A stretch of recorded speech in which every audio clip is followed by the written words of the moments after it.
Infinite Fitness coming at you guys with another video today. Today's video is going to be on myoreps. We are going to talk about what they're used for, what the purpose is behind them, how they can be useful, and we're basically going to cover how to actually execute them in your training. So anyway, let's start out with what a myorep is. Myoreps are a form of a rest pause set. So what a rest pause set is it's where you perform a certain amount of reps, stop, take a pause for a certain period of time, and then begin again at the same weight for a prescribed amount of sets or until you reach a prescribed intensity or so on and so forth. So there are a few reasons why myoreps are useful. Number one, if used correctly, they allow us to take the muscle to complete failure and activate all of the different fiber types in the muscle. So, you can hit your fast twitch fibers, your slow twitch fibers, so on and so forth. The second thing is they can be used to add a lot of training volume without adding a lot of time to your workout. So let's say you want to add a little extra volume to your training, but you don't really have a lot of time left at the end of your session. You could throw in a myorep set and bang out, 30, 40, 50 reps in a very short window of time instead of doing those over multiple sets, which would take a lot more time. So it's good for muscle activation of all the fiber types. It's good for adding extra volume into your training. It can also be used to, shock the muscle, if you will. It's just another technique that can bring intensity to your training that can help you build more muscle and so on and so forth. So let's get into how to prescribe them and we'll go. So the way that we prescribe myoreps is we start out with an activation set. So the activation set is going to be the number of reps that you perform in the first set. Usually it's a range.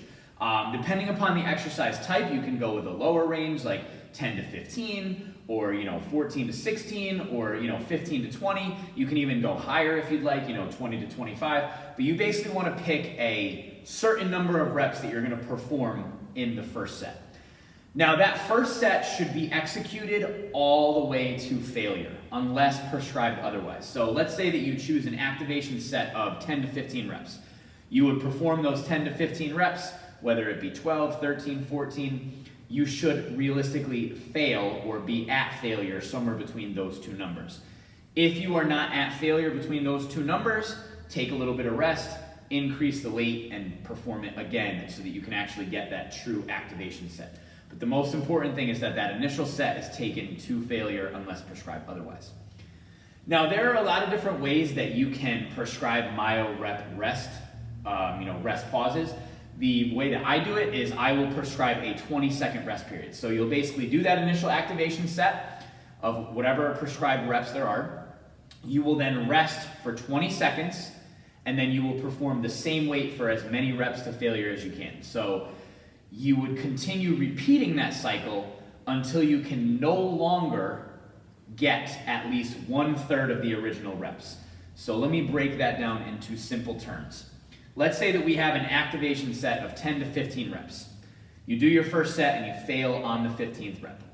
You take a 20-second pause and then you perform it again. You'll get somewhere between 6 and 12, depending upon how well you recover. You do another rest.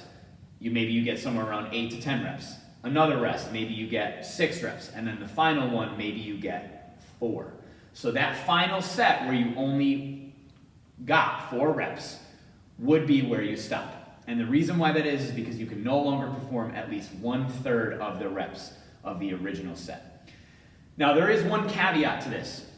You do not want to get a ton of these rest pauses. Generally, I will cap them at 5 rest pauses. So let's say that somebody does 15 reps, rest for 20 seconds, gets 12, rest for 20 seconds, gets 10, rest for 20 seconds, gets 8, rest for 20 seconds, gets 6, and they keep going, and they've gotten like 6 or 7 of these things. It means that the original set was probably a little bit too light. So if you're able to get more than 5 rest pauses, it means that you went too light on the original set and you want to go a little bit harder next time. So let me walk you guys through what this would look like in real time if you were performing. Bicep curl to demonstrate how this is done. You can use it on tons of different exercises. I think smaller movements like dumbbell work or cable work is the easiest. You don't want to use exercises that require a ton of setup for these because obviously you're only resting 20 seconds between each rest pause. So if you have a really complex exercise, it might not go that well. So here's how it will be done. We'll say the activation set is 10 to 15 reps. I would bang these out. Keep going until I get, all the way to failure. So let's say we get to the 15th rep. I barely squeeze it out. I'm at failure. I'm now going to rest for 20 seconds. Once that 20-second time period is up, I'm going to stick with the exact same weight and continue doing reps. Let's say this time I'm at 8 and I'm just at complete failure. Okay, I put it down. I rest for another 20 seconds. Once that 20 seconds is up, I'm back into it. Let's say this time I get to 6 reps, I'm at complete failure. I put it down. Okay, I rest my 20 seconds. Let's say here, I barely make it to 4 reps. At the 4th rep, I'm just completely gassed out. I put it down. I was able to get 4 successful rest pause sets, and I was at complete failure during the activation set, meaning that it was a successful myo rep set. Had I not been at complete failure within the activation range, or had I gotten a ton of rest pauses, it would have been too light. So, let's recap what we learned today. Exiting out of this video, I want to talk about a few things. Myo reps can be very useful to add intensity to your training. They can be useful to take your muscles to complete failure and activate all the fiber types. They can also be great to add extra volume to your workouts without having to sacrifice a ton of your time if you don't have a lot of time to train. It can be a useful method to get you to the next level or just switch up your training for any reason. If you guys learned something in this video, be sure to subscribe to our channel. And as always, stay strong.